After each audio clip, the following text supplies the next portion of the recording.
Oke, ya udah. Oke, ya udah teman-teman, sekarang kita mulai lah ya. Oke, bismillahirrahmanirrahim. Assalamualaikum warahmatullahi wabarakatuh. Selamat malam teman-teman.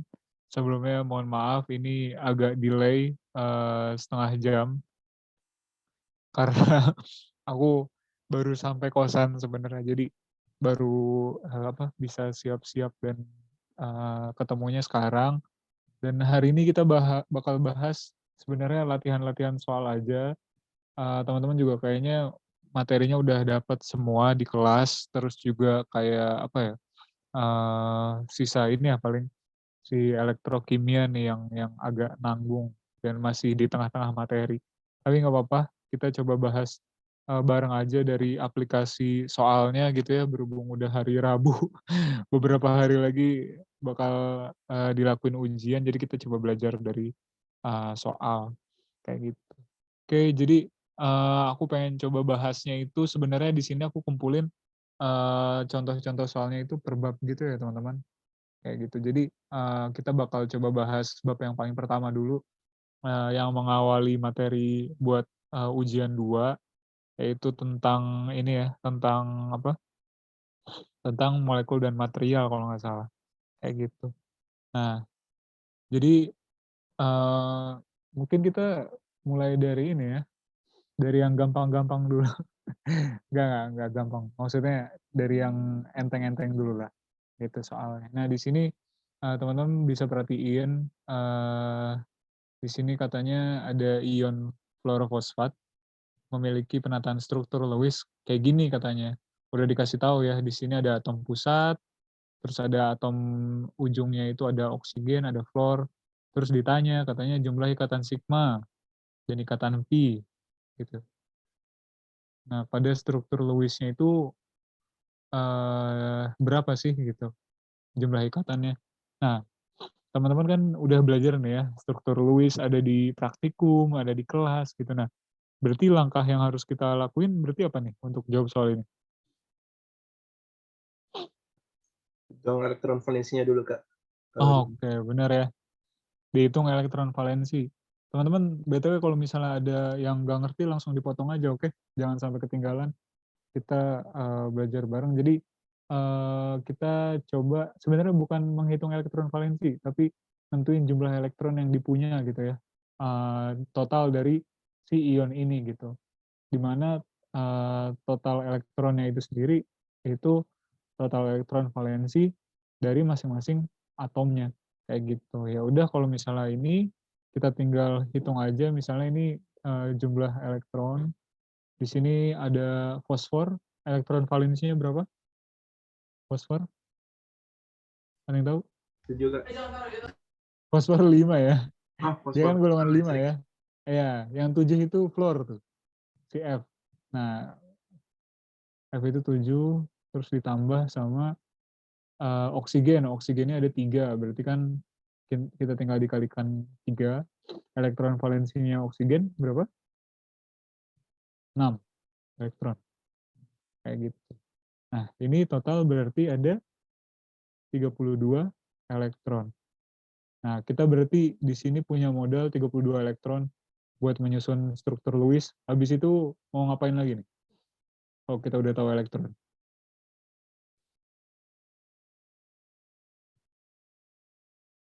Ayo, ada yang inget? Yang inget? Kita kan mau nentuin ikatan sigma, ikatan pi gitu kan. Jadi katanya clue-nya dari struktur Lewis. Berarti kita bikin struktur Lewis-nya dulu. Ini kita udah tahu jumlah elektronnya diapain? Ada yang mau nyoba? Sebelum aku yang coba jawab. Nggak ada ya? Ya udah.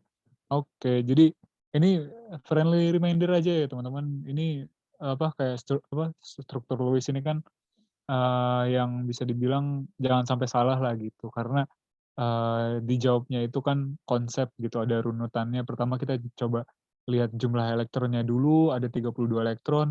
Nah, elektron ini kan ada yang kita bisa pakai buat berikatan, ada yang kita pakai juga buat ditaruh sebagai elektron bebas kan di ujung-ujung atom kayak gitu, di atom ujung. Nah, yang pertama kita lakuin, di sini mereka kepisah-pisah gitu kan. Jadi, kita sambungin dulu gitu, antar atomnya dengan menggunakan ikatan. Ya masing-masing satu dulu ikatannya, kayak gitu, masing-masing satu. Nah, udah, berarti kan kita tahu nih ya teman-teman, dari setiap satu ikatan itu kan perlu 2 elektron ya kan, untuk berikatan. Masih ingat ya? 2 elektron, berarti di Ya, sini kita Kak. udah kepakai 8. 8 berarti 32 dikurangin 8 kita masih punya 24 elektron. Nah, ya udah kita sebarin aja elektronnya gitu ya. 24 bagi 4, 6 kan ya. Nah, kita sebarin kayak gini. Sebarin. Nah, terus apalagi? Kalau udah kayak gini apalagi yang perlu diperhatiin? Kalau buat struktur Lewis. Langsung hitung ikatannya. Langsung hitung ikatannya, yakin? Yang apa Kak? tengah, Elektronnya punya siapa? Oh ini, sorry, ini aku lupa nulis 2 elektron tambahan. Gimana tadi? Iya, sorry, ini aku lupa ngejelasin ya, 2 elektron dari mana. Jadi di awal itu kan kita akan menentukan jumlah elektron total. Kita di sini punya yang namanya ion fluorofosfat, di mana di sini muatannya 2 minus kan. Nah, 2 minus ini nanti akan kita hitung juga sebagai jumlah elektron, di luar elektron valensi yang kita tambahkan. Tadi elektron valensi fosfor kan ada 5, elektron valensi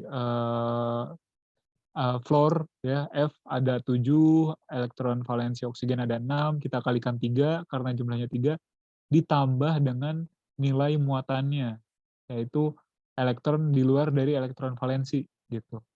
Nah, sejumlah 2 elektron, makanya jumlahnya 32 elektron. Tadi aku lupa nulis, kayak gitu. Nah, oke, kita lanjut. Kalau misalnya udah kayak gini, udah, berarti kita yakin kalau misalnya ini stabil gitu, struktur Lewis yang benar gitu. Ada lagi nggak langkah yang bisa kita lakukan untuk memastikan kayak gitu? Apakah ini benar atau enggak gitu? Gimana? Kebayang nggak? Tadi kayaknya ada yang ngomong kepotong sama aku ya, sorry.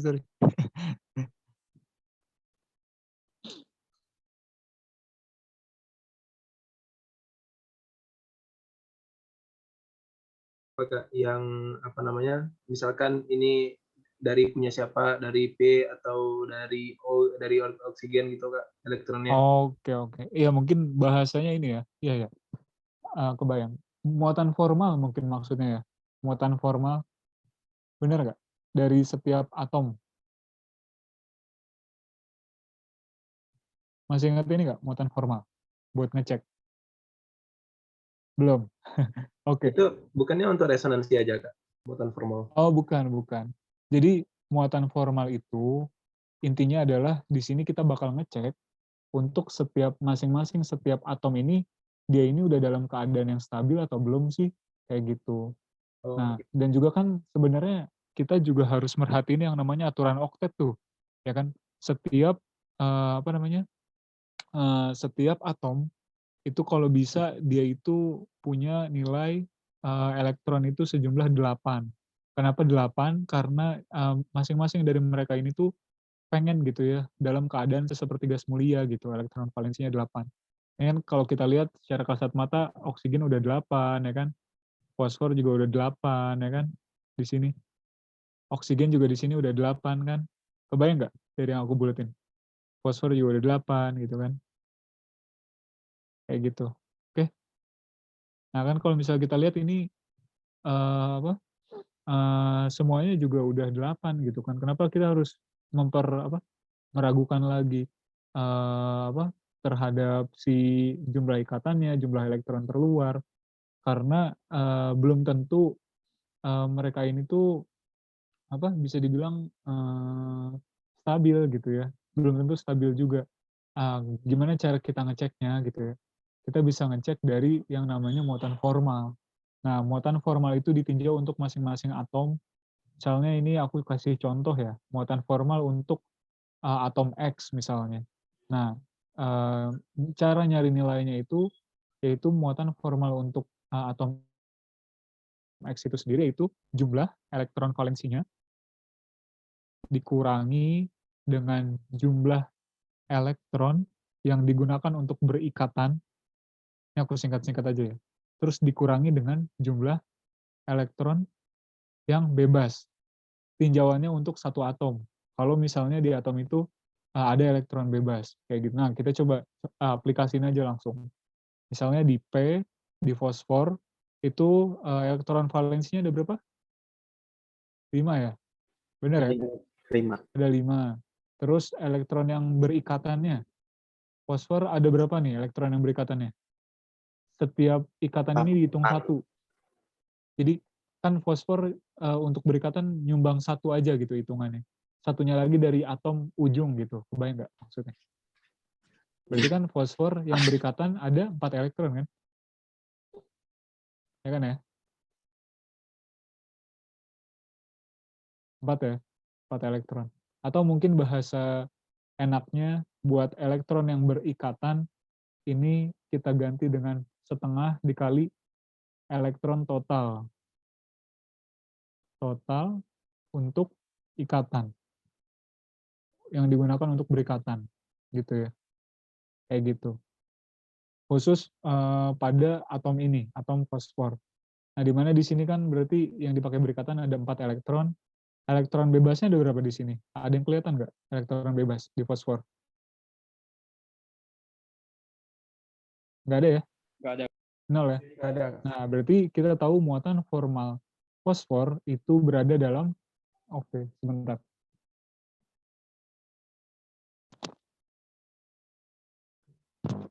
Oke, jadi aku lanjut.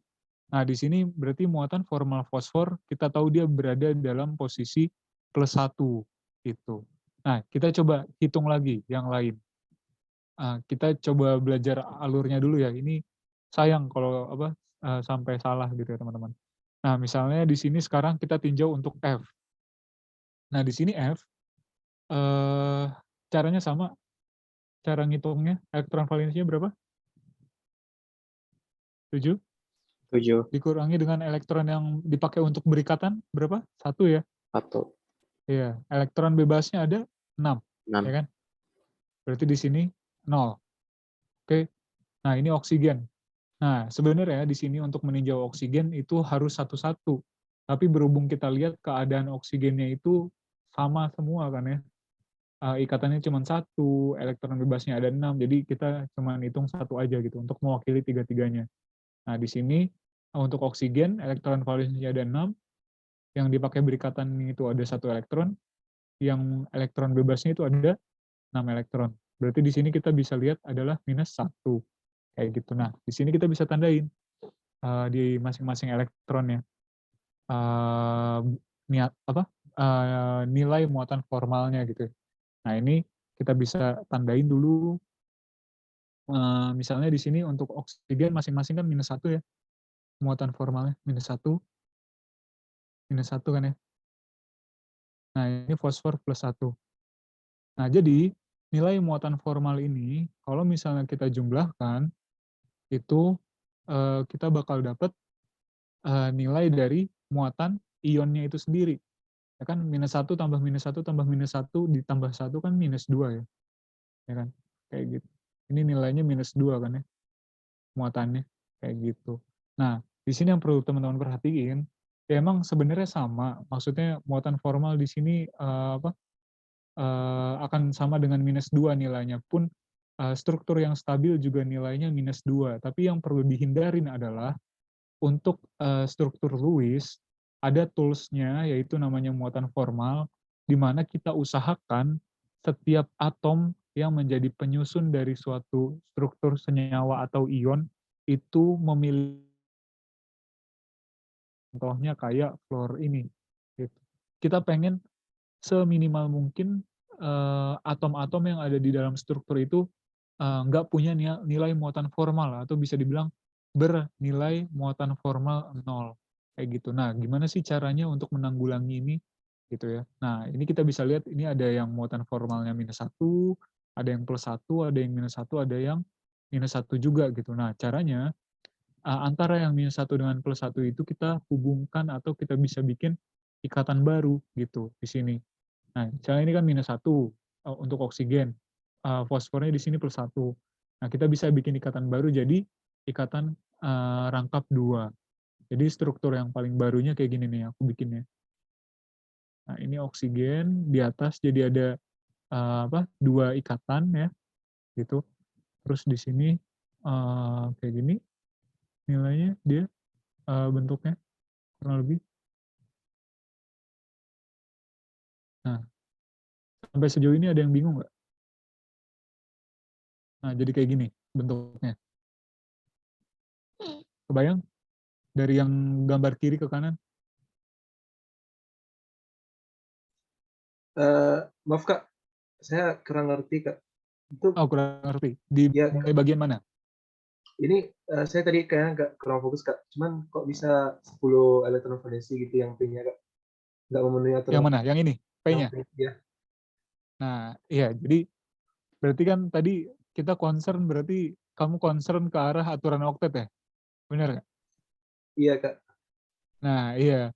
Nah, ini juga yang jadi rules tambahan buat bikin struktur Lewis kayak gitu. Nah, tadi sebelum ke step yang bikin gambar kedua ya, sebelum ke step yang ini bikin gambar kedua dari gambar kiri yang ke kanan. Nah, di sini kita lihat memang kita akan mempertimbangkan nilai muatan formal. Tapi kita punya aturan oktet juga gitu, di mana katanya di sini aturan oktet ini tuh berlaku yaitu maksimal itu dia punya 8 elektron valensi aja kan ya, kayak gitu. Nah, tapi ini tuh cuman untuk cuma untuk unsur-unsur dari unsur periode pertama sampai dengan periode kedua dalam tabel periodik kayak gitu. Jadi mulai dari periode ketiga, 3 sampai dengan seterusnya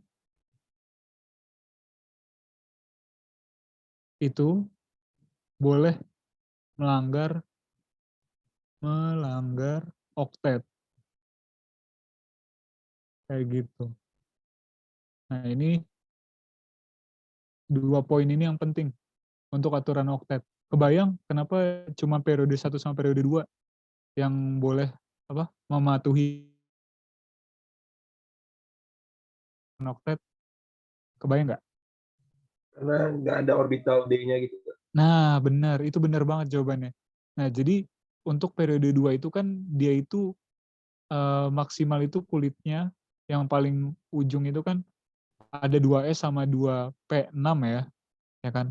Nah, kita nemuin orbital D itu baru di periode 3 kan ya. Ada 3s2, 3p6, ada 3d10 gitu ya. Nah, di mana di sini karena dia ini subkulit terluarnya itu cuma bisa nampung maksimal 8 elektron untuk periode 1, periode 2, makanya itu kita bisa sebut sebagai aturan oktet. Nggak ada ruang lain atau dalam hal ini ruang D yang dimiliki oleh periode 1, periode 2 untuk menampung elektron terluar lagi. Maka dari itu maksimal adalah 8 elektron.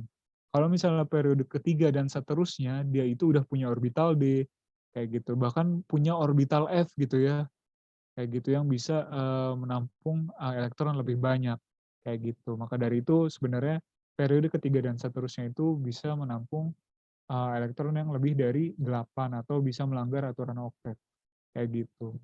Nah, maka dari itu kita bisa tahu juga bahwa fosfor itu kan bukan periode 1, periode 2.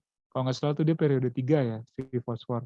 Makanya itu bisa kita lakukan perubahan gambar dari yang kiri ke kanan kayak gitu. Nah, di mana di sini teman-teman bisa lihat nilai muatan formal yang baru. Ini aku bikin di sini deh ya. Muatan formal yang baru. Muatan formal untuk P sekarang, kalau misal kita hitung, berapa nih jadinya? Jadi 0 ya, gini kan ya? Bener? Iya, Kak. Oke. Nah, kalau F tetap 0, kita nggak apa-apain. Nah, oksigennya ada yang berubah nih. Ini kita tandain sebagai oksigen 1 misalnya, di sini sebagai oksigen 2, ini oksigen 2 juga, karena sama kondisinya. Nah, untuk oksigen 1 misalnya di sini, kita bisa hitung caranya sama persis. Nah, dia nilainya udah 0 ya di sini. Nah, oksigen 2 di sini masih sama, berarti nilainya ya masih sama juga, -1. Nah, sehingga dari sini kita tahu untuk struktur kedua, yang, berkontribusi terhadap, nilai, muatan dari ionnya itu sendiri, cuman ada 2 atom penyusun saja, yaitu oksigen 1 dan oksigen yang kedua, gitu. Nah, dari sini nilai muatannya. Sedangkan yang ini udah 0, ini udah 0, ini udah 0 kan, kayak gitu. Kebayang kebayang? Ada yang bingung, buat masalah, struktur Lewis ini? Agak panjang nih catatannya. Soalnya sayang banget kalau misalnya salah, kayak gitu. Oke, gimana? Ada yang mau ditanyain dulu? Nggak ada? Nah, mungkin dari soal ini kita belajar struktur Lewis, nggak apa-apa, ini emang materinya agak ketinggalan ya. Maksudnya ketinggalan tuh udah jauh dari hari ini gitu, di awal-awal, setelah UTS 1 belajar ya kan. Nah, mungkin ini dibikin rangkuman aja kali, buat nentuin struktur Lewis. Ini aku coba kita kasih kesimpulan buat soal ini dulu, soal yang pertama. Oke,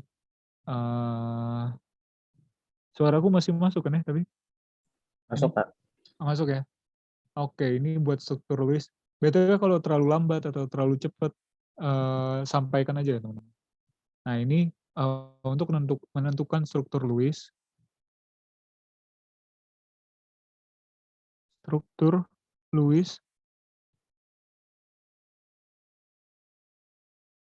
yang pertama, kita menentukan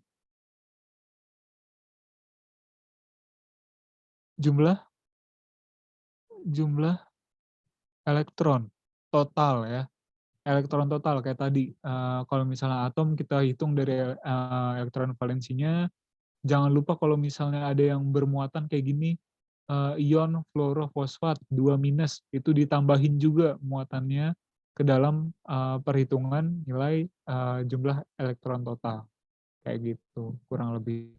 Nah, yang pertama kita nentuin elektronnya dulu. Nah, kita udah tahu tuh, elektronnya seberapa banyak. Nah, terus yang kedua, sebenarnya ini enak, di soal ini strukturnya udah ada atom pusat. Nah, teman-teman biasanya, dikasih misalnya tentukan struktur CO3 2-, kayak gitu. Misalnya ya, struktur Lewis CO3 2-. Nah, teman-teman yang perlu teman-teman, lakuin itu menentukan atom pusat dari strukturnya itu sendiri.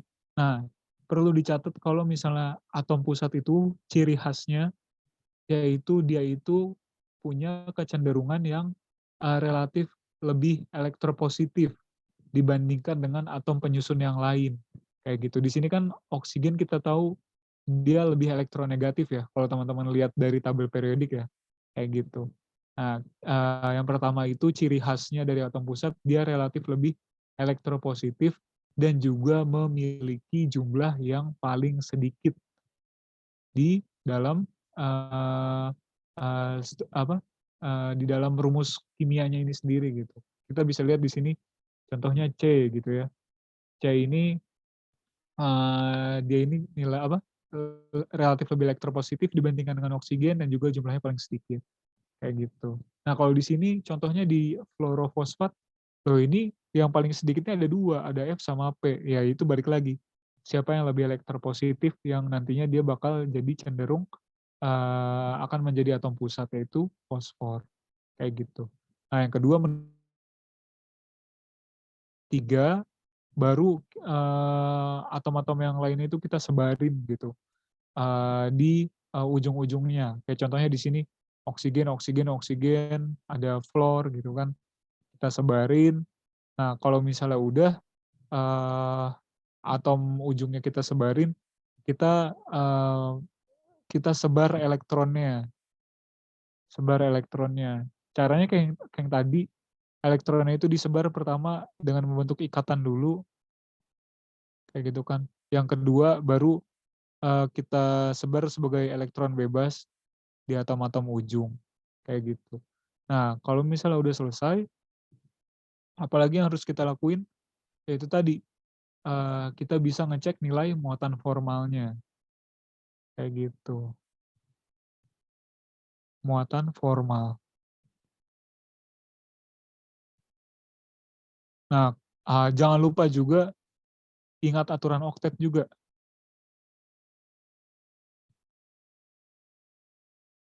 Oktet untuk semua atom, gitu ya. Semua atom penyusun, kayak gitu. Oke, buat soal pertama, masalah struktur Lewis aman ya?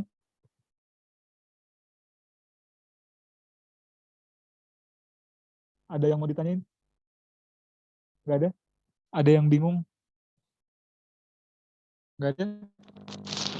Oke, ini kurang lebih kayak gini lah caranya buat menentukan struktur Lewis. Nah, di sini sebenarnya pas kita udah dapat ini, kita belum menjawab soal ya teman-teman. Yang ditanya adalah berapa jumlah ikatan sigma dan jumlah ikatan pi katanya. Nah, dari struktur ini kan kita tahu dia struktur yang paling stabil nih, yang kedua. Nah, ini dari struktur ini tuh berapa ikatan sigmanya dan pi-nya. Teman-teman ada yang tahu berapa? Dan gimana cara ngitungnya? Ada yang bisa bantu jawab? 4/2. 4, Kak. Sigmanya 4, oke. Ikatan V-nya ada? 1. 1, oke. Nah, buat tentuin ini ada yang bingung nggak? Kalau misalnya udah pada ngerti, kita langsung loncat ke soal selanjutnya. Nggak ada? Oke, aman ya? Aman. Oke, ya udah. Kita lanjut ke soal selanjutnya. Nah, di sini katanya senyawa yang dapat membentuk ikatan hidrogen. Nah, ini ya udahlah, kita main tebak-tebakan aja lah. Ikatan hidrogen katanya. Ikatan hidrogen. Dari sini ada yang udah bisa ngebaca nggak? Aduh, ini yang mana nih gitu senyawanya yang bisa. 2/4 aja, Kak. Oke, kenapa tuh alasannya? Kalau satu hanya itu terikat sama C aja, Kak. Kalau yang ketiga hanya terikat sama C juga aja. Jadi nggak bisa berikatan sama, kalau sama yang lain harus sama NaF dia harusnya. Oke. Ya, kurang lebih mungkin alasannya itu ya. Nggak ada? Ini Enggak. apa ya, salah satu interaksi antar molekul. Nah, ini punya ciri kayak gitu, di mana dia ini kita bisa lihat bahwa yang terlibat dalam ikatan hidrogen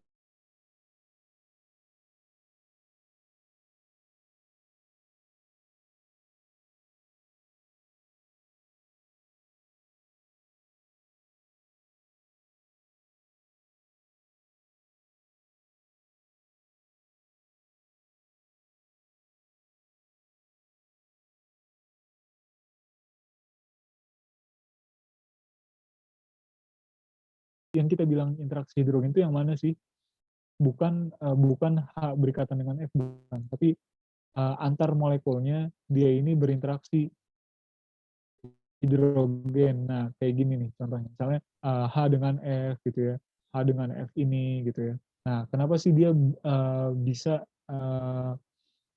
berinteraksi seperti ini gitu ya? Karena sebenarnya ada kecenderungan, kita tahu kan kalau misalnya fluor itu kan dia cenderung sifatnya itu negatif gitu ya. Dan H ini tuh kecenderungannya itu misalnya positif gitu ya. Nah, maka dari itu kita bisa lihat juga bahwa adanya ikatan hidrogen dari situ gitu. Nah, tapi kenapa kita bisa bilang bahwa jawabannya itu cuma jawaban yang dua? dan jawaban yang 4. Nah, untuk H ini, istilahnya tadi bahasa gampangnya, eee, memiliki kecenderungan itu sifatnya itu positif, yaitu kita bisa tahu dari mana, kita bisa memperhatikan ikatan, hidrogen ini pada senyawanya, kayak gitu. Nah, di sini hidrogennya ini berikatan dengan C, kayak gitu ya, di mana sebenarnya H ini kalau misalnya mau apa ya, bersifat atau punya karakteristik yang positif, rapat muatan elektron atau elektronnya nih yang, ada di antara C dan H ini tuh cenderung tertarik ke atom selain H-nya. Maka dari itu H-nya di sini nanti akan memiliki karakteristik positif tadi, itu bahasa gampang. Tapi di sini kita tahu bahwa, kita bisa lihat, H ini berikatan dengan C gitu. Yang mana C ini tuh, tidak apa ya, tidak memiliki kemampuan yang untuk, eee menarik elektron, ke arahnya, istilah itu. Makanya, eee, kita bisa bilang bahwa di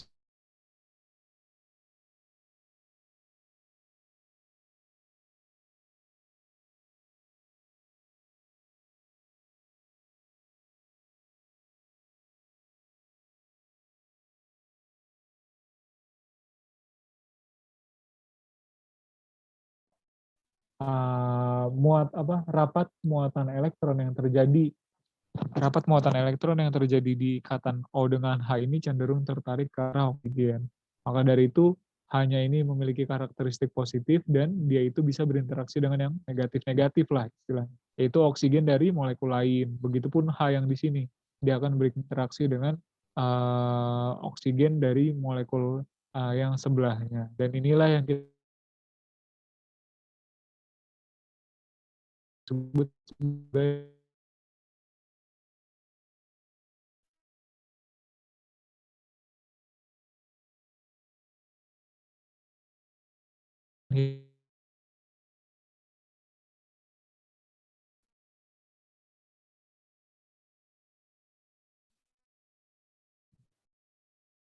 nah, sama halnya dengan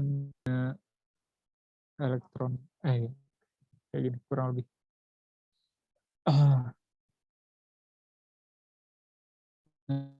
jadi di sini hanya ini berikatan dengan N, yang cenderung elektronegatif dan di mana di sini hanya bisa berinteraksi sama halnya dengan, yang nomor 2 tadi, kayak gitu. Ini untuk penjelasan nomor 2 masih ada yang bingung nggak teman-teman? Kalau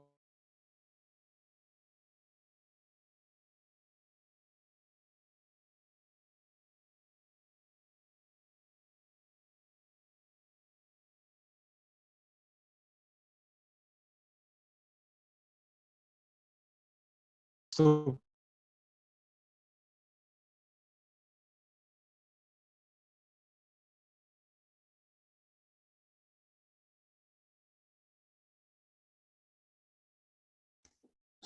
C C. ya, atom pusatnya C. Oke, ya udah langsung kita gambarin aja.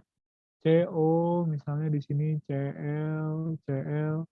Nah, dari sini kita sebarin elektronnya. Kita bikin ikatan dulu satu-satu. Kalau misalnya udah, ya udah kita sebarin, elektron sisanya ini kan udah kepake 6, berarti sisanya masih ada 18. Kita bagi 3 berarti dapat 66. Selanjutnya, langkah selanjutnya apain?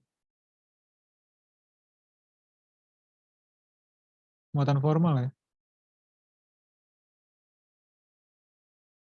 Nah, cek muatan formal. Untuk atom pusat C, muatan formalnya berapa? +1.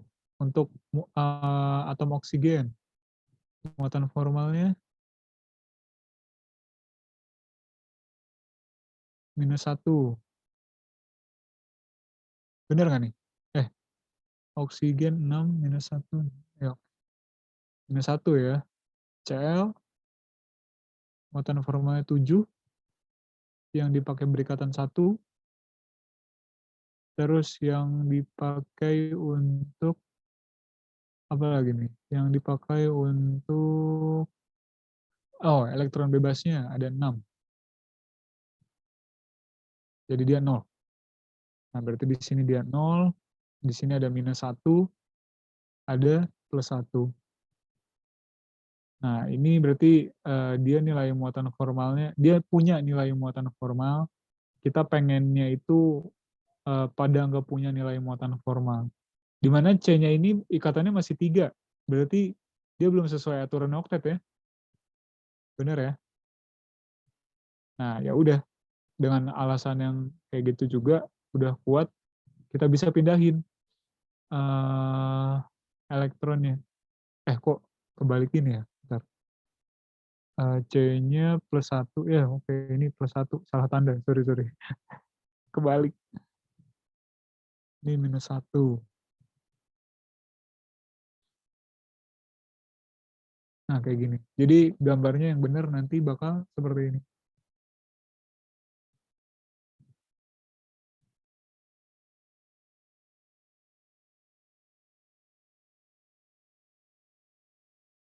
Kebayang nggak sejauh ini? Ya, Kak. Oke, udah. Nah, ini gambarnya ya, berubahnya. Nah, yang ditanya adalah jumlah pasangan elektron bebas. Ada berapa berarti? 8, Kak. 8 ya, kayak gitu kurang lebih. Oke. Nah, jadi kayak gitu-gitulah ya. Kebayang lah ya, masih soal ketiga. Oke, kita lanjut lagi.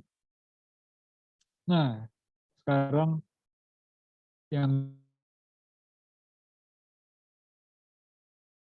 oktet. Nah, mungkin teman-teman bisa baca dulu pilihan jawabannya.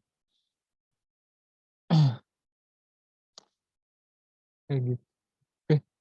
Berkenaan dengan oktet-oktet, ya kita bisa perhatiin atom pusatnya aja. Oke.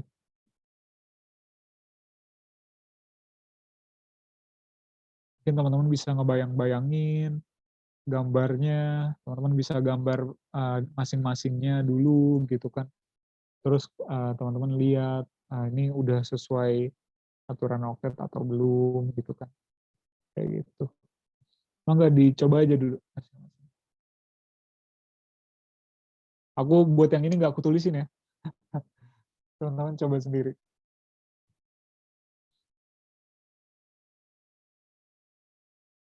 Jawabannya, Kak. Kenapa? NO3 amin, Kak. Kenapa jawaban yang A? Apa namanya, Kak? N-nya punya tunggu. Apa sih, Kak? Nanti aja dulu, Kak. Oke. Jawabanku yang ini soalnya.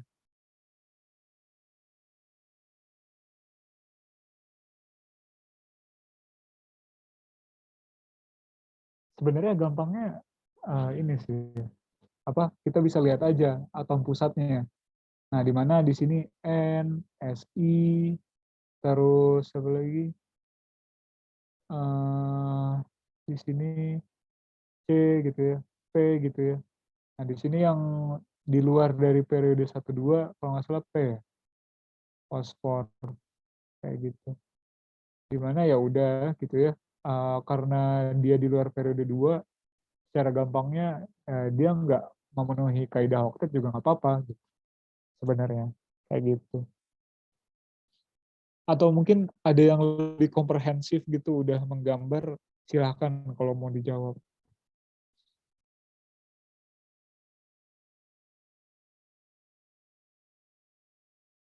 Dicoba-coba ya teman-teman. Sekalian simulasi ini aja, simulasi ujian. Gitu.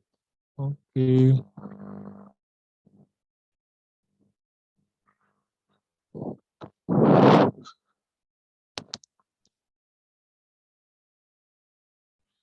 Gimana? Awan? Aman, Kak.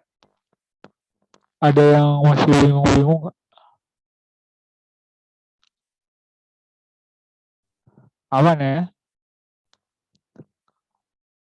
Nah ini sebenarnya kalau misal dilihat dari periode kan di sini periode N itu kan periode 2. Ini kalau atom pusatnya C ini kan periode 2 juga. Nah ini kan periode 3 nih. Kita lihat apa? Main ini aja ya, main apa namanya?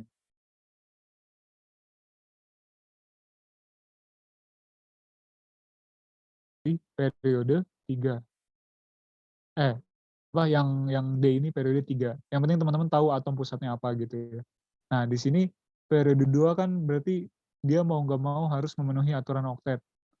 Memenuhi aturan oktet, ini juga memenuhi aturan oktet. Berarti kita bisa eliminasi jawaban A sama C. Nah, sekarang jawaban B sama D. Di mana di sini SiCl4 sama PoCl3. SiCl4 kalau kita gambarin kan kayaknya dia seimbang ya. Cl, Cl, ya kan? Cl, Cl. Di mana di sini apa? Si juga elektron valensinya 4 gitu. 4-4-nya dipakai buat berikatan gitu kan. Nih, dipakai buat berikatan. Cl-nya juga kan elektron valensinya ada 7. Nah, ini ada 6 bebas, satunya dipakai berikatan. Berarti semuanya udah memenuhi kaidah oktet juga gitu. Jadi ya udah, berarti ini memenuhi kaidah oktet gitu. Secara gampangnya seperti itu. Gitu. Kalau teman-teman nggak mau menggambarkan semuanya.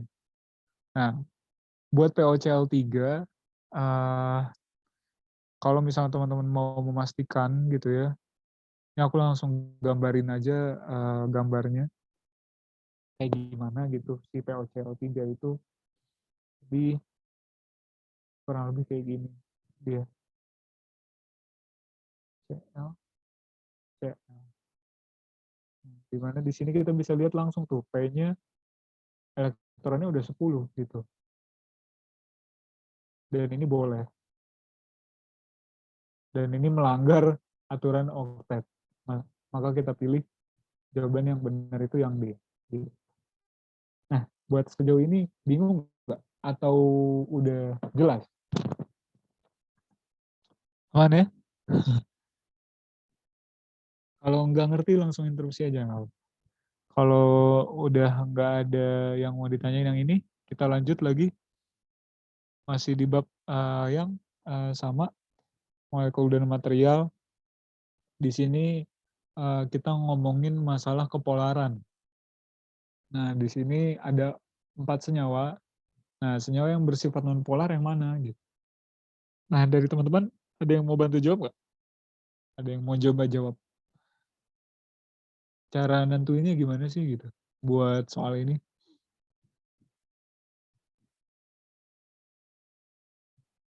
Gimana? Dari elektron valensi Kak, sama apa namanya? Oh, oke, elektron Keteraturan valensi. simetrisnya Kak. Iya. Elektron valensi sama kesimetrisan ya. Oke, sip. Ada lagi yang ini yang mau apa? Mau bantu jawab?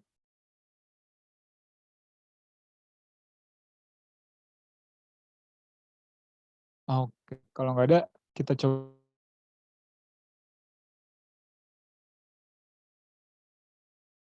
Elektron valensi itu nggak apa ya bisa dibilang tidak terlalu berpengaruh sih sebenarnya menurutku gitu ya.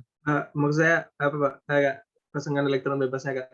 Soalnya dia Oh, ngebuat pasang. elektron negatifnya berubah. Iya. Ya, oke oke. Berarti elektron bebas lah ya. Elektron bebas. Oke oke. Sama kesimetrisan, ya benar. Kita bisa lihat dari bentuk struktur kayak gitu. Nah, terkait kepolaran, baik itu polar non polar, teman-teman bisa lihat yang namanya nilai momen dipol. Masih ingat momen dipol? Belajar di kelas ya. Nah, untuk tahu momen dipol, sayangnya kita perlu tahu yang namanya struktur. Kayak gitu. Struktur. seperti apa strukturnya gitu ya. Nah, struktur ini tadi yang dibilang dengan kesimetrisan gitu, kayak gitu. Jadi, kurang lebih seperti itu. Nah, di mana untuk senyawa yang nonpolar, kita tahu bahwa dia nilai momen dipolnya sama dengan nol. Kalau misalnya dia polar, nilai momen dipolnya tidak sama dengan nol, kayak gitu. Udah mengerti ya buat 2 konsep ini? Nah, sekarang kita bisa, cari, gimana cara nentuin momen dipol.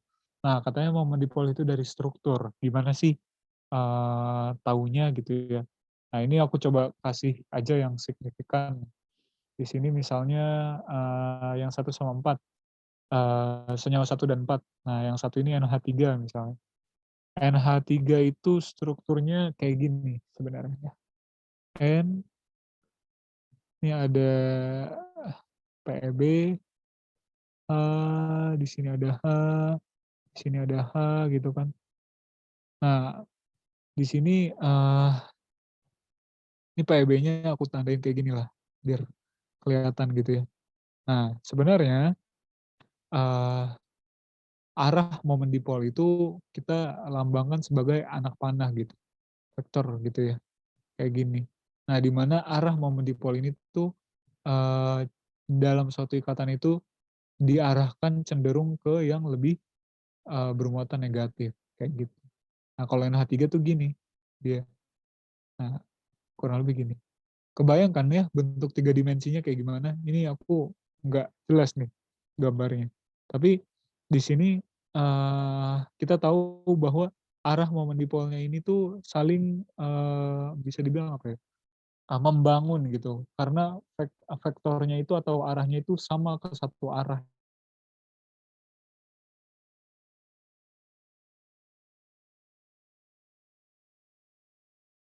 Tidak sama dengan nol, gitu. Penjumlahan nilai momen dipol itu pakai vektor ya teman-teman ya, kayak gitu.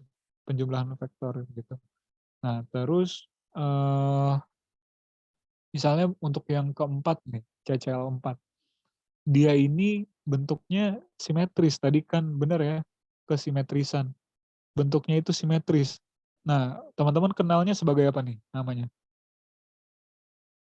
Strukturnya kayak gini, tetrahedral ya, bener ya, tetrahedral, kayak gitu. Nah ini tetrahedral, di mana, sebenarnya di sini arah dari momen dipolnya itu ke arah, atom yang lebih elektronegatif ya, Cl, ini juga ke arah yang Cl, ini ke arah yang Cl, ke arah yang Cl, kayak gitu. Nah, sebenarnya buat kita tahu momen dipolnya itu, kita bisa hitung nilai momen dipolnya itu kalau mau ribetnya gitu ya, berdasarkan kayak yang tadi aku bilang kalau nggak salah, pakai vektor atau arah satuan gitu ya. Misalnya di sini sumbu X, Y, Z gitu ya, momen dipol terhadap sumbu X-nya berapa, Y-nya berapa, Z-nya berapa. Jadi ini tuh kita tinjau pakai sumbu, terus habis itu kita, konversikan dia ke dalam nilai satuan arah X, Y, Z gitu kan, kayak fisika banget gitu, udahlah pusing. Jadi intinya yang bisa kita pakai gitu ya secara sederhananya, dilihat dari kesimetrisan. Nah, makanya kita bisa bilang bahwa senyawa-senyawa yang punya struktur relatif simetris itu dia akan memiliki nilai, momen dipolnya itu, sama dengan nol karena saling menghilangkan, kayak gitu. Nah, kalau misalnya yang nggak simetris, dia kemungkinan mempunyai nilai momen dipol, kayak gitu. Kurang lebih kayak gitu. Nah, ini momen dipolnya sama dengan nol, kayak gitu. Oke, jadi kurang lebih seperti itu.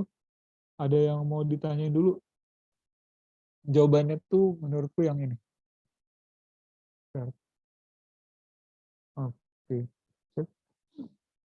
Dari teman-teman ada yang mau ditanyain dulu? buat ini? Nggak ada? Cukup?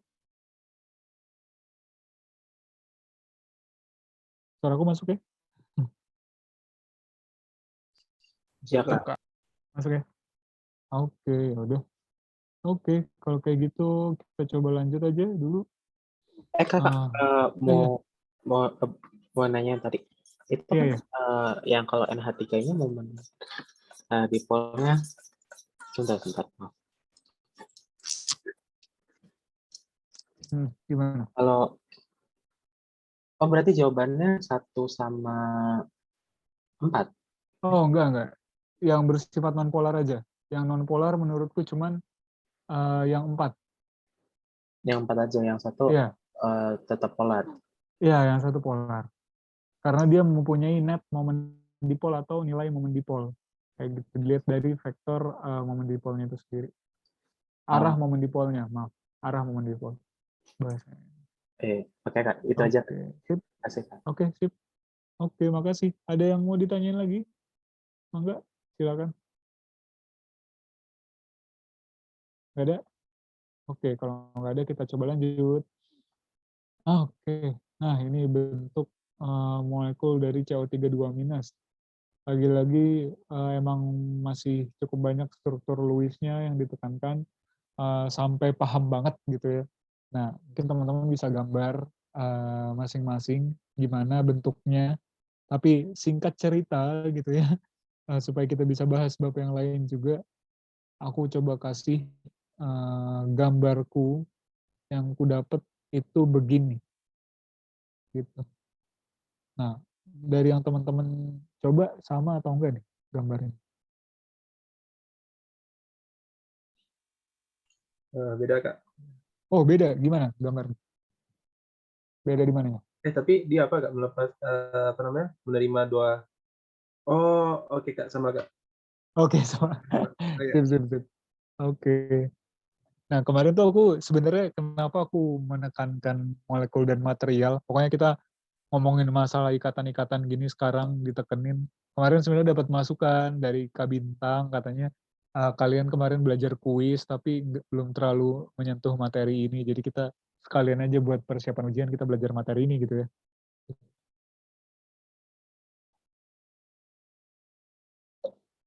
Oke.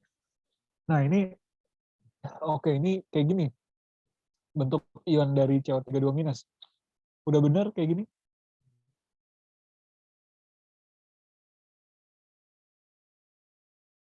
Oke, udah benar? Ada yang beda?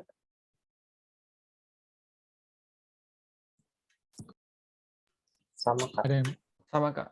sama ya? Nah, masalahnya adalah ini benar. Tapi kalau misalnya aku gambarin kayak gini,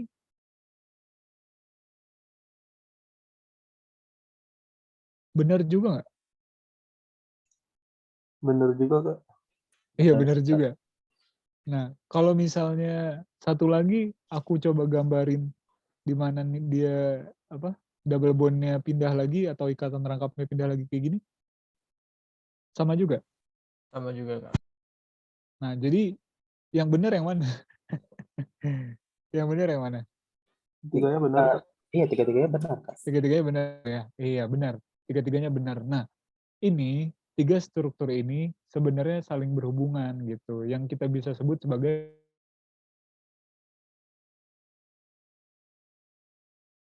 namanya kayak gitu. Jadi apa lambangnya tuh biasanya kayak gini, resonansi itu. Aduh, aku bikinnya ke bawah lagi kayak gini ya, beresonansi gitu.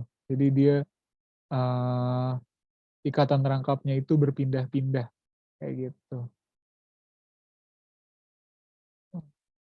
Ini aku gambarnya jelek gitu, tapi mudah-mudahan kalian udah paham ya gambar yang bagusnya gimana. Oke, jadi kurang lebih kayak gini.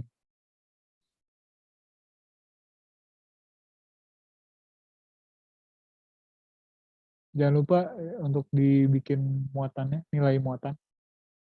Sama titik-titik ini jangan dilupain, biar nggak salah kalau nanti disuruh gambar. Nah, jadi iya, ketiga gambar ini benar. Nah, karena ini struktur resonansi, nah sebenarnya kalau misal kita disuruh gambar, gambar mana sih yang paling merepresentatifkan ketiga gambar ini, di mana kita tahu bahwa ketiga gambar ini udah benar kan tadi kita bilang. Nah, gambarnya itu untuk struktur resonansi itu biasanya digambarnya seperti ini kurang lebih. Dia itu C, di mana dia itu punya ikatan sama oksigen, tapi dia itu double bondnya pindah-pindah. Nah, maka dari itu kita bisa kasih dia strip-strip kayak gini, gitu. Nih, strip-strip gini, ya, kayak gini. Kayak gitu. Kurang lebih kayak gini gambarnya. Namanya struktur resonansi dari CO32-. Gitu. Oke, sip. Nah, ini bentuknya apa? Nama bentuknya apa nih? CO32-.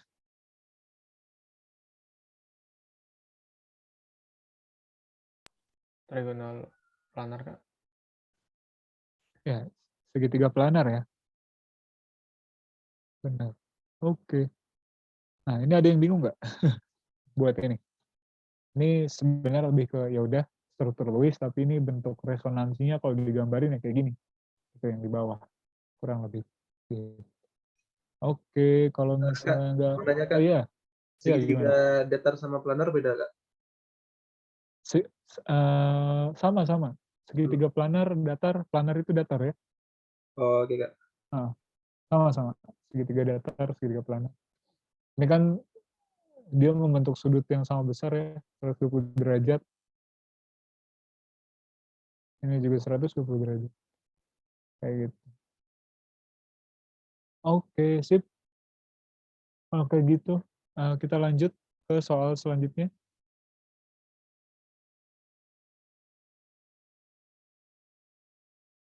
Nah, gini katanya. Tentukan ikatan sigma pada anion bikarbonat katanya. Yang apa? Berturut-turut.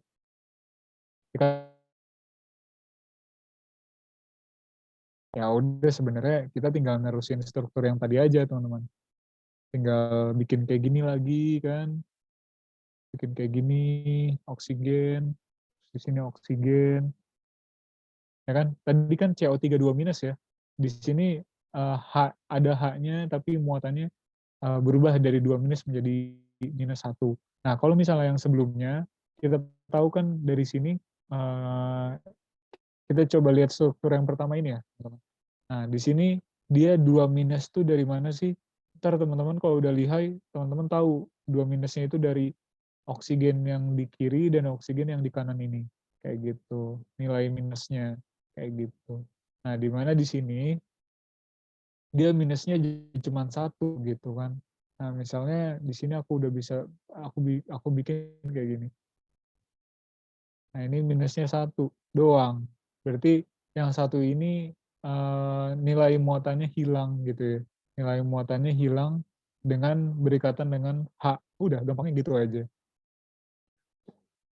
Kayak gitu buat bikin strukturnya. Gitu. H. Nah, di mana di sini kan ini kan berdasarkan struktur yang sebelumnya, kita tahu bahwa muatan formal untuk oksigen yang ini udah stabil, yang ini juga udah stabil, yang ini nilai muatan formalnya -1. Nah, kita coba lihat oksigen yang ini sama H yang ini nih. Nah, misalnya untuk oksigen yang ini, dia itu kita tentukan nilai muatan formalnya jadi 0 ya, benar ya. Hidrogen elektron valensinya 1, yang dipakai berikatan 1, bebasnya 0, 0. Jadi nilai muatan formalnya juga 0. Terkonfirmasi gitu ya. Nah, jadi kurang lebih bentuknya kayak gini. Oke, kurang lebih kayak gitu. Ada yang bingung buat soal ini? Masih lagi-lagi struktur? Oh, Agak, belum menjawab pertanyaan ya. Tanya ikatan sigma dan phi. Sorry. tapi Kak, saya mau nanya Ya, sebelum juga. Emang boleh. kenapa kita nggak bisa bilang apa kayak C-nya itu berempat tangan sama H sama O, 3O gitu Kak? Kenapa? Gimana? kenapa C-nya nggak bisa berikatan dengan H terus sama 3O gitu, Kak? Kan kayak pas gitu 4 tangan C-nya, Kak. H sama 3O. Iya. Coba kita bikin. Kita bikin ya. Iya. Jadi maksudnya gini, C, O, H, O gini kan ya? Bener nggak maksudnya? Iya, Kak, benar, Kak. Coba dicek di apa? Dari muatan formalnya aja. Kalau C-nya kan kita udah bisa lihat dia nilai muatan formalnya itu kan 0 ya. Untuk H-nya juga benar. H-nya itu elektron yang dipakai berikatan 1, 0 di sini nilainya. Oksigennya sekarang, oksigennya kan sama kondisinya semuanya. Nah, ini elektron valensinya 6, yang dipakai berikatannya 1, yang dipakai buat yang bebasnya itu ada 6 elektron. Minus 1. Kalau kayak gini nilainya berarti harusnya -3, Kak. Oke, Kak. iya. Berarti udah kebayang ya. Emang clue-nya seputar itu aja. Nah, ini minus, minus, minus gitu ya. Jadinya -3 gitu. Kayak gitu. Oke, sip. Ada lagi yang mau ditanyain? Nah, ini ikatan sigma dan V-nya kita belum nentuin. Ikatan sigmanya ada berarti di sini ada 1, 2, 3, 4. Ada 4. Ikatan V-nya ada 1. Dah, gini. Aman ya? Oke, aman. Ada yang bingung nggak? Ada yang bingung nggak? Kalau ada disampaikan, kalau nggak ada kita lanjut. Ini aku benar-benar menekankan ke struktur banget juga ya. Sayang banget teman-teman kalau sampai salah. Oke, kalau udah kita coba lanjut lagi masih seputar ini, masih seputar material dan molekul, seputar itu. Nah, di sini ada soal tentang ini ya, unit cell. Teman-teman juga belajar ya di kelas, belajar nggak, teman-teman? Belajar, Kak. Belajar ya? Oke, jadi kita coba bahas ini juga, karena ini sebenarnya bisa dibilang apa ya, matematika yang diaplikasikan ke ilmu kimia gitu. Jadi ini sayang banget juga nih kalau sampai salah. Nah, di sini kita bisa baca aja dulu soalnya. Katanya padatan silikon mempunyai struktur unit sel kubus dan panjang sisinya itu sisi kubusnya 543, terus katanya massa jenis silikonnya itu 2,3 gram per sentimeter kubik. Hitung berapa jumlah atom silikon dalam tiap unit selnya, gitu katanya. Nah, ini buat ngerjain ini gimana ya, teman-teman? Ada yang ini gak? Ada yang udah kebayang belum?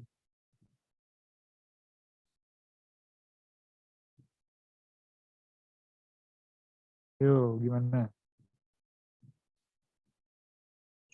Tinggal pakai apa aja kan, Kak? Rho sama dengan M per V, terus Wih, dapat massanya, terus pakai M per MR gitu, Kak. mantap. Wih, udah jago nih berarti ya. Ya, jadi caranya buat ngerjain ini, ya pokoknya intinya katanya silikon punya strukturnya itu panjang sisi kubusnya diketahui 0,543, terus katanya juga di sini massa jenis silikonnya juga diketahui. Yang ditanya adalah berapa jumlah atom silikon dalam satu unit sel, kayak gitu. Nah, di sini kita bisa pakai massa jenis, benar tadi, massa jenis silikon, berarti kan massa jenis itu kan massa dibagi dengan volume kubus, kayak gitu. Yang kita cari itu tadi apa? Jumlah ya, jumlah atomnya ada berapa. Nah, ini kita kunci dulu nih. persamaan ini. Nah, kita di sini kita bisa tahu ya, sebenarnya kita bisa tahu volumenya volumenya si kubus, ya kan? Volume kubus kan tinggal ini dikali dipangkatkan 3 ya kan? 0,543 nanometer pangkat 3 gitu ya. Rho silikonnya diketahui, terus yang ditanya adalah jumlah atom silikon. Nah, kita bisa dapat dari mana sih jumlah atom silikon dari persamaan ini? Nah, berarti kita di sini bisa pakai ini ya, pakai massa di sini. Massanya itu kita ubah gitu. Nah, ada yang kebayang nggak dari massa diubah jadi jumlah atom itu gimana sih caranya gitu? Kebayang? Ada yang mau bantu jawab? Dapat molnya terus dikali Avogadro, Kak. Nah, benar. Jadi massa ini kita mau ubah ke jumlah atom, ini tuh dijembatani oleh mol ya. Lagi-lagi kita pakai mol gitu di sini. Nah, di mana di sini massanya itu konteksnya eh, massa atom silikon ya, di mana di sini sama dengan mol silikon dikali dengan AR silikon. Nah, molnya ini yang kita ubah gitu. Molnya itu kita ubah jadi jumlah atom dibagi dengan bilangan Avogadro molnya dikali AR silikon. Nah, ini masanya.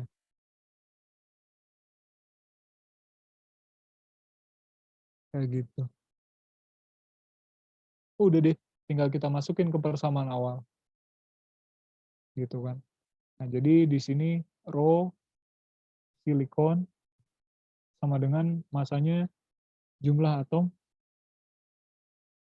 dikali AR atau massa atom relatif Si kita bagi dengan volume kubus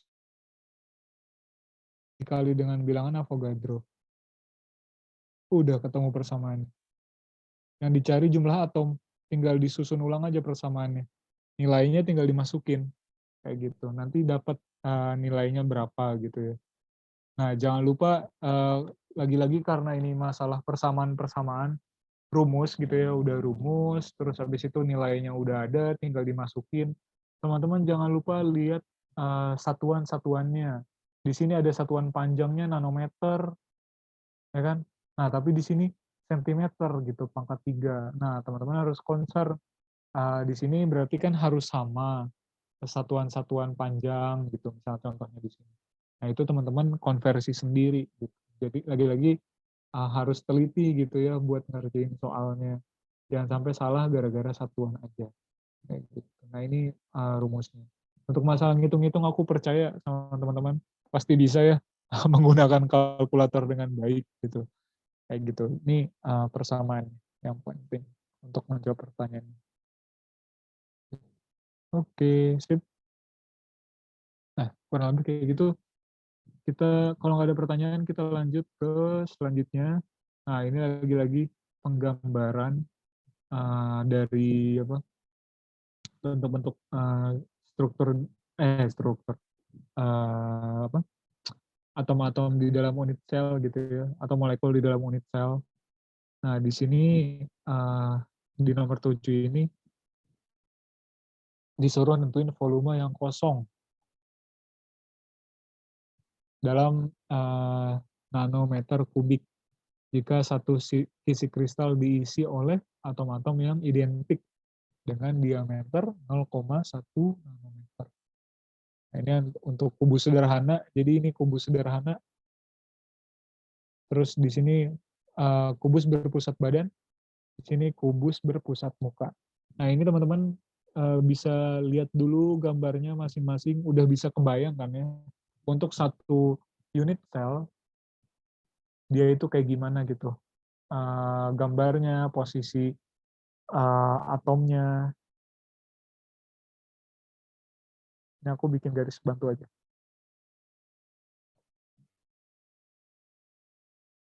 Kayak gini. Kebayang ya?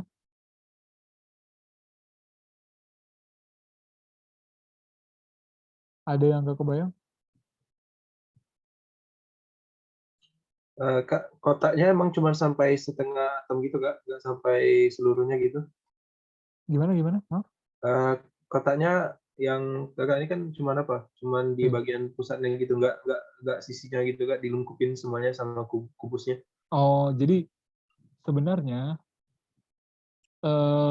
maksudnya nggak mencakup semua semua ini ya, semua buletannya gitu ya? Iya, Kak. Dia.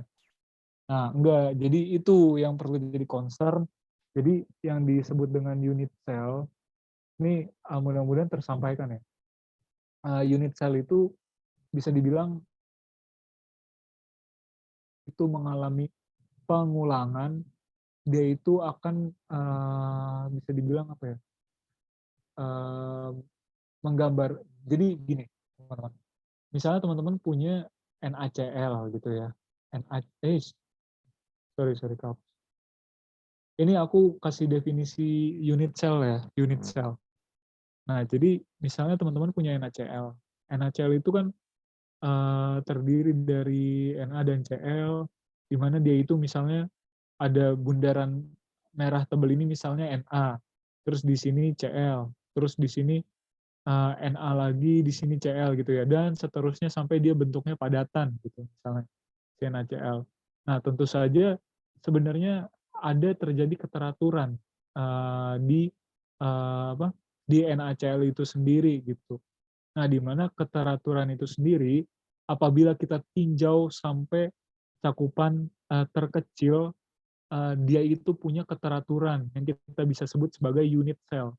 Nah, jadi tinjauannya itu unit cell atau apa ya, bisa dibilang apabila sel tersebut dilakukan pengulangan, artinya kita sambung-sambungin gitu ya, kita sambung-sambungin itu akan membentuk eh, kumpulan gimana ya? Bentar, aku agak bingung ngejelasin. Jadi gini, sorry. Dalam satu unit sel ini, sorry aku agak belibet. Misalnya di sini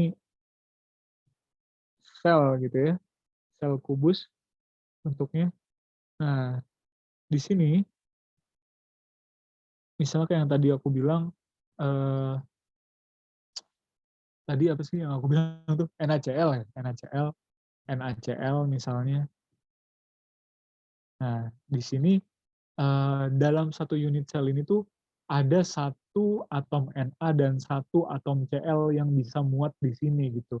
Gimana caranya gitu ya? Nah, itu bisa dilihat dari unit sel ini sendiri. Dia itu nggak harus bentuknya bulat sama bulat dalam satu unit sel ini gitu ya. Kebayang nggak? Jadi dia itu bisa aja bentuknya itu kayak gini. Eh, yang ini nih, berpusat badan. Teman-teman bisa lihat yang berpusat badan. Misalnya di sini gini, gambarnya aku di sini gambarnya ini ya. Teman-teman bayanginnya di sini garisnya ini tuh menghubungkan antara pusat eh, atom-atom yang terluarnya kayak gitu. Kebayang? Nah, dari sini artinya di setiap ujung dari kubus ini itu titiknya ini tuh berada di tengah-tengah dari bola ini. Artinya untuk bola yang ada di ujung ini, di ujung apa namanya, di ujung sudut ini, yang masuk kubus ini tuh berarti cuman 1/8 bagian kan ya. Kebayang nggak yang aku bilang? Atau bingung? Ini agak tricky ya, agak susah menjelaskannya. Kebayang nggak teman-teman? Nggak apa-apa kalau misalnya nggak kebayang bilang aja. Halo?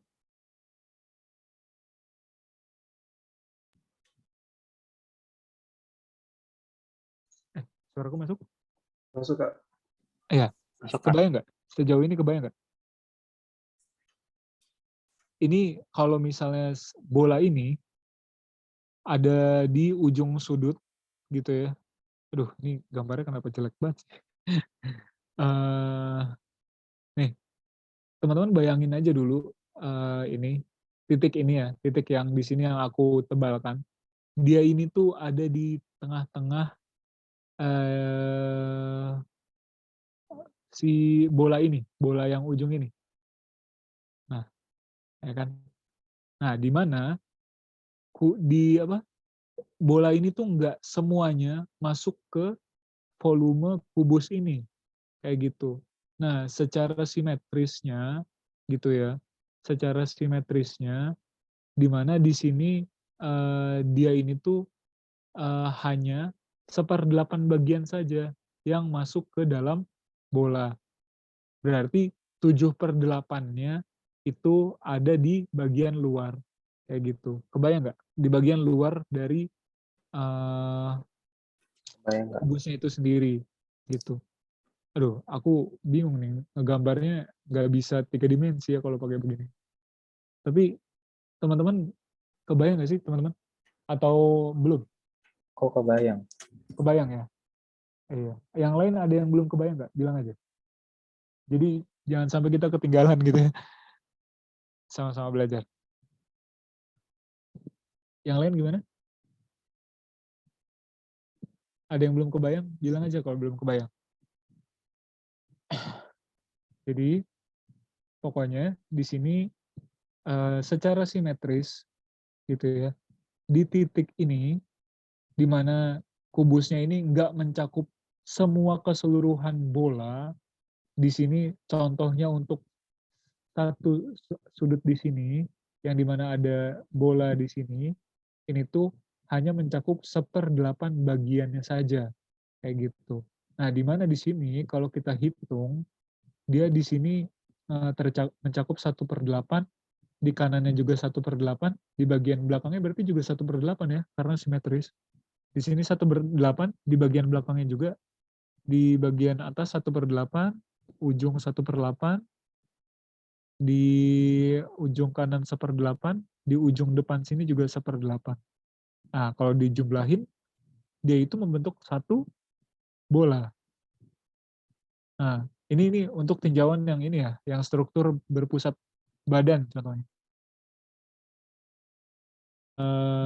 Ada badan, maksudnya badan ini tuh lengkap satu bola gitu. Nah, di tengah-tengah ini itu ada satu bola yang utuh gitu di tengah-tengah kubus ini gitu, satu bola utuh kayak gitu. Nah, di mana bola-bola ini tuh yang kita sebut sebagai atom kayak gitu.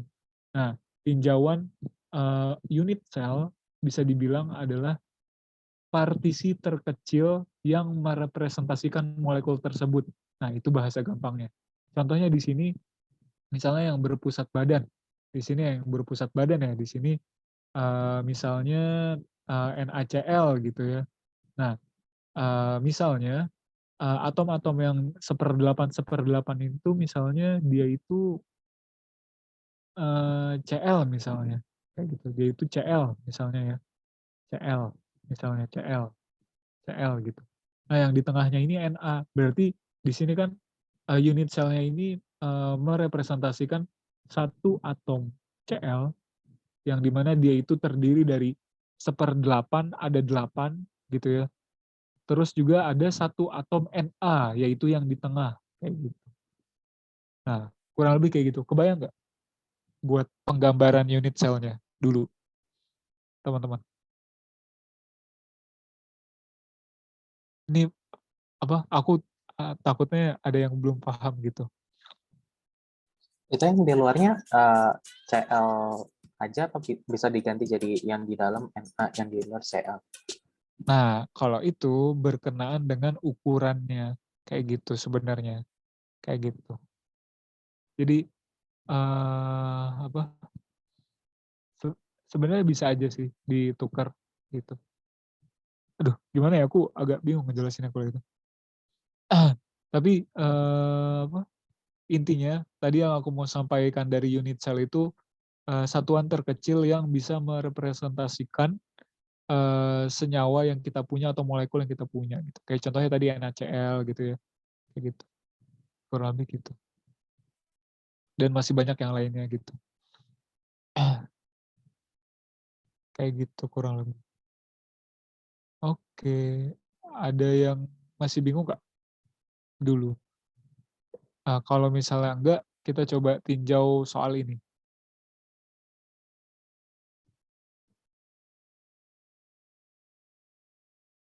Oke, teman-teman gimana? Aman-aman? Ada yang mau ditanyain dulu? Silakan. Aku tungguin sebelum kita jawab soal ini. Ini masih perumpamaan dulu. Oke. Nggak ada?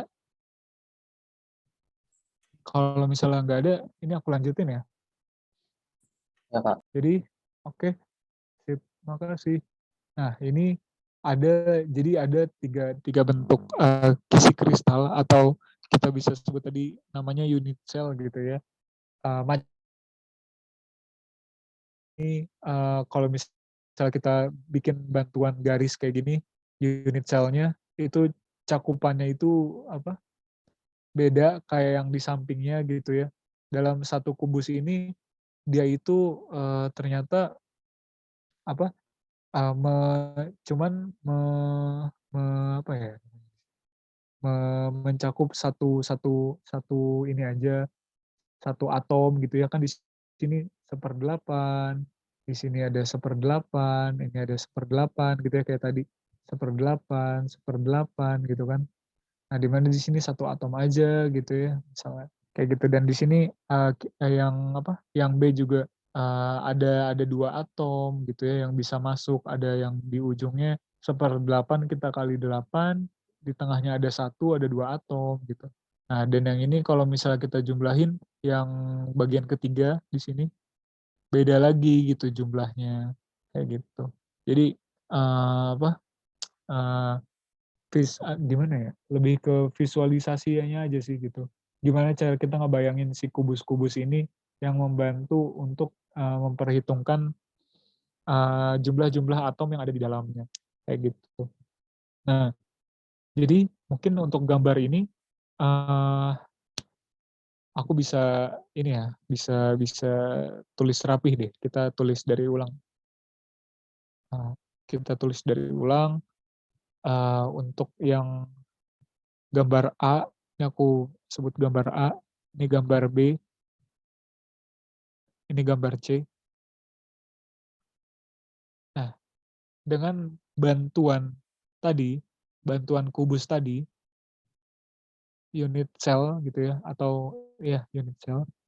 Nah, di sini.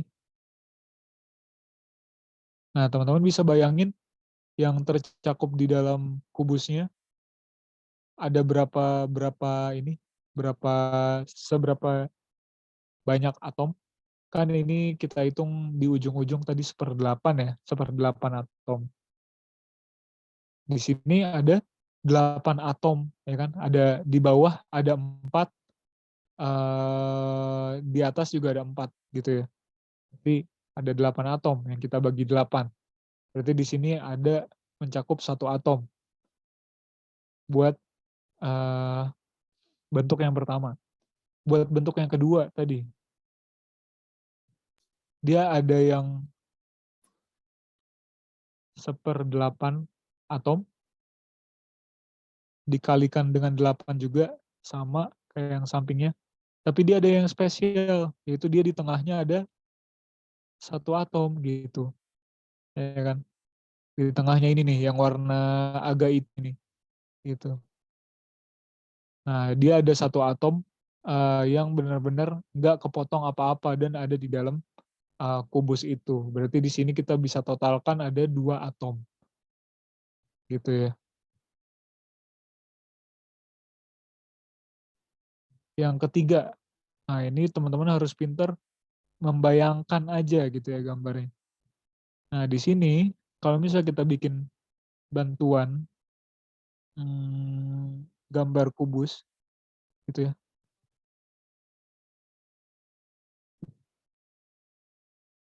Nah, terus mana nih yang belum beres?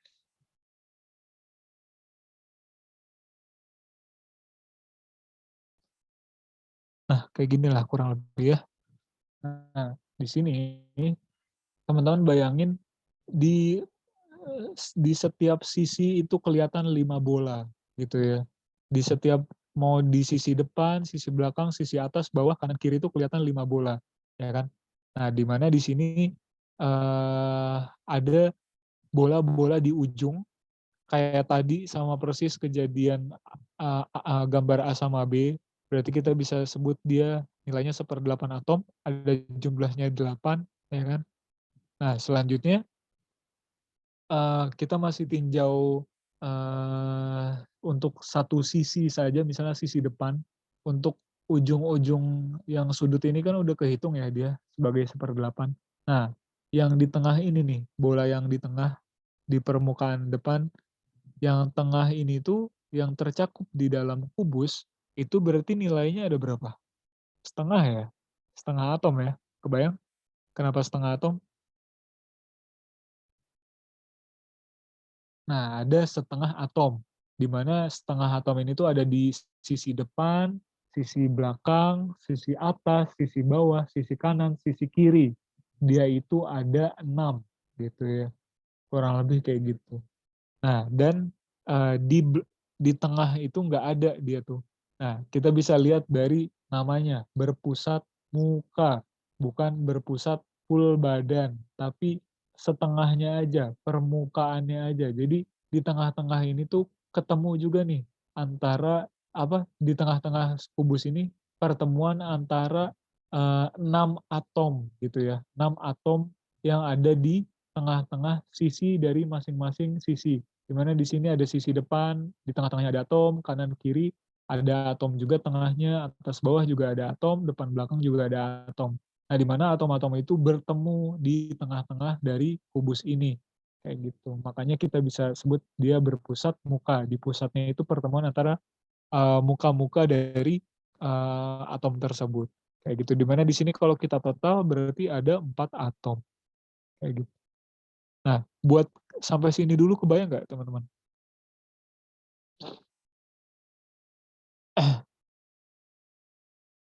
Halo, halo. Ini agak ribet ya, maaf. Ya, Kak. Tapi, nah, teman-teman ada yang, oke, makasih. Teman-teman ada yang belum kebayang nggak? Pokoknya interupsi aja ya, kalau misalnya belum kebayang ya. Oke, masih ngikutin ya sampai sejauh ini? Ya, Kak. Ya, oke. Pokoknya kalau misalnya ada yang nggak dipahamin, dibilang aja. Di sini yang ditanyakan itu di sini eh katanya volume yang kosong ya, volume yang kosong. Katanya volume yang kosong. Berarti di sini volume yang kosong itu yang nggak terisi oleh atomnya. Berarti di sini volume kosong sama dengan volume kubus, ya kan? Kubusnya dikurangi dengan volume atom, ya kan? Nah, di sini yang membuat berbeda dari setiap masing-masing kubus yaitu jumlah atomnya. Kalau di sini itu kan berarti jumlah atomnya ada 1 atom tadi. Kalau yang kedua di sini kan ada berpusat badan ada 2 atom. Kalau yang di sini berpusat muka ada 4 atom. Kayak gitu. Nah, dimana kan kalau misalnya volume kubus, teman-teman juga tahu ya, di sini volume kubus kan sisi pangkat 3 gitu ya. Terus volume atomnya itu kan bola, berarti volume bola kan 4/3, IR pangkat 3, nah, kayak gitu.